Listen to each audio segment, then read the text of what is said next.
I'm Amanda Pack, and this is Artifact 11 for Criterion 20 Managing Technology and Learning. I created a creative computing project aimed at incorporating emerging technologies with content area standards. As part of managing students on technologies, all my students are given and must agree to expectations about the proper use of their Chromebooks during and outside of instructional times. All students are aware of expectations and are given the rules, guidelines, and parameters regarding the use of technology.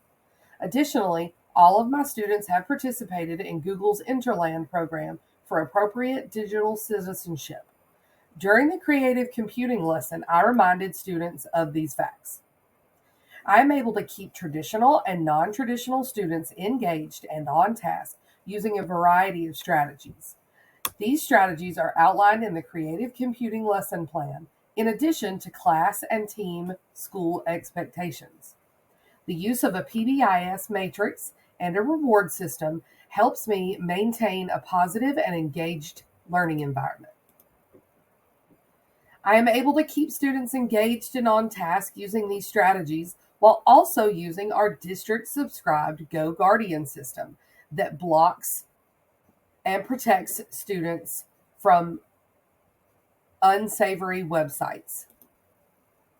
The strategies and evidence provided here show my ability to manage the use of technology in non traditional settings. I'm Amanda Pack, and this is Artifact 11 for Criterion 21 Design and Computational Thinking. I created a creative computing project aimed at incorporating emerging technologies with content area standards. Go. Yes, This as project you, so created an you activity would put that combined the social studies standards relating to the European history and the left use of to Ozobots, tell it an to turn introductory left coding before you mini wanted it to turn robot left. that was kid Okay, friendly so and I used could do colors the on turn left paper one to like right determine its here and movement. then do a black The line and then objective go of like the this again. plan Yes. was for Let's come students to practice it create a though, timeline of just so we events know that from World War if it's One right. to the Okay, so Cold go War. like turn Yes, Using the as you, so Ozobots in you would combination with put social studies content left. allowed students to use computational thinking that is not usually associated with historical concepts.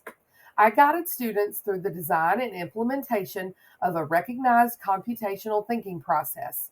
For this process, we used design thinking because of the flexibility in computation that it provides while also encouraging creativity, collaboration, and critical thinking. The first step in the design process is empathy.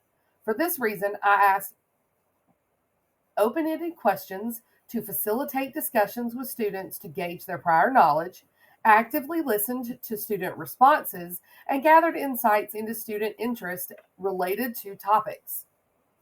Students participated in the discussion, answered the questions, revealed their prior knowledge on the topic, and shared their interests.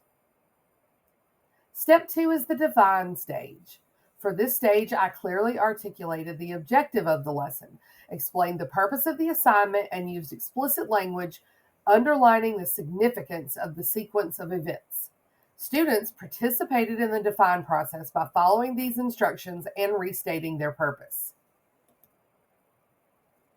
Step three of my designed lesson is the ideate stage. In the ideate stage, I planned time in the lesson for brainstorming, idea generation, and guided discussions.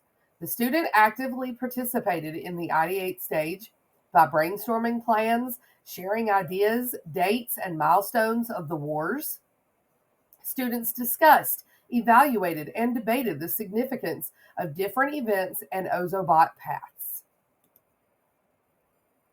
In the next step of the design process, prototype, students completed timeline research, discussed with group members how to incorporate the Ozobot, and created a first draft of both their audio portion and the mechanical portion.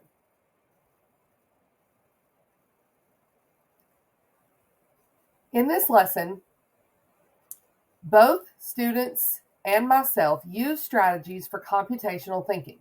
These strategies were abstraction, where students utilized abstraction skills to simplify and extrapolate the events of European history and to manage the complexity of the project. Decomposition. Students employ decomposition strategies by breaking down the assignment into manageable parts, such as historical eras or geographic regions within Europe. And this approach allowed for differentiation to accommodate diverse learners.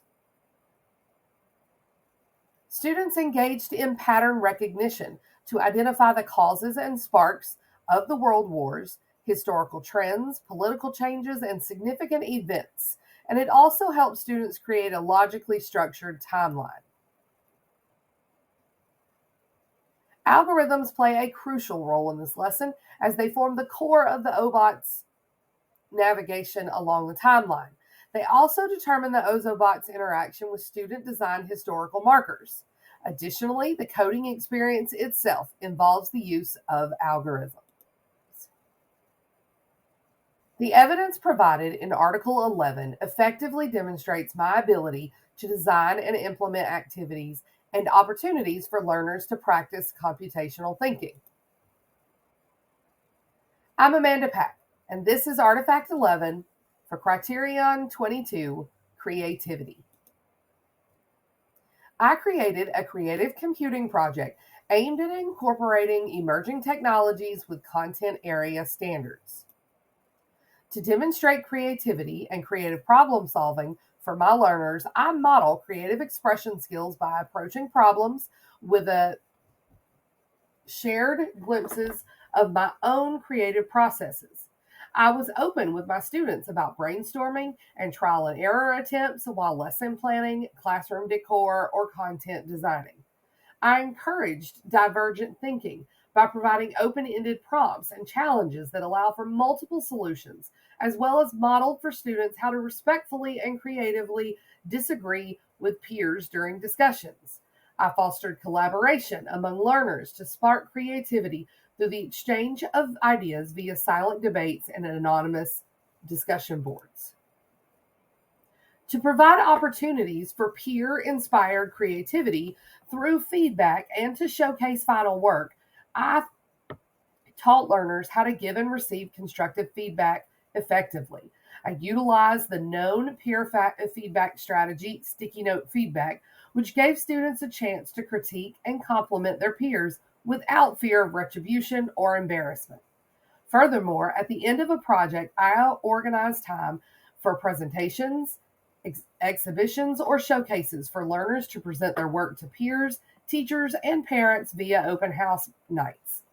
Additionally, I create ample opportunities for students to create digital portfolios and presentations.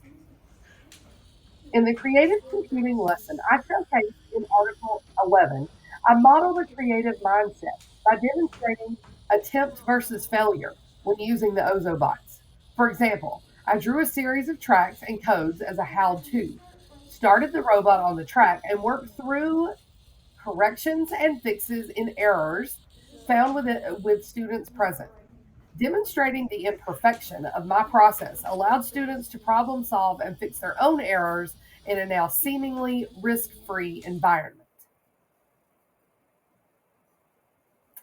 The artifacts found